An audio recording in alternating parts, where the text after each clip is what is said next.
السلام عليكم ورحمة الله تعالى وبركاته كسو دوادا جنال كيغا أسد ديرو جنال وحان مانتا إنسو دياريي قصو كهدليسا سيدا أي دادك كو قيميان كبغو شهبون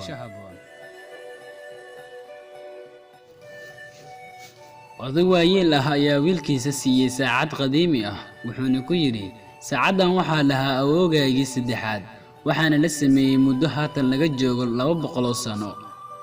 bal marka hore soo ogow qiimaheeda wiilkii saacadii ayuu qaaday wuxuuna u tagay dukaan lagu iibiyo saacadaha waxayna ku qiimeeyeen in saacadan qiimaheedu uu yahay $5 maadaama ay ahayd saacad duqowday wiilkii markuu aabihii u sheegay qiimaha saacada ayuu ku yiri saacadu qiimahaas ma joogtee dukaanka kale oo weyn u tag ama u geey wiilkii haddana dukaanka kale ayuu tagay waxayna ku qiimeeyeen $500 haddana odaygii ayaa ku yiri wiilkiisa saacadu qiimahaas ma joogtee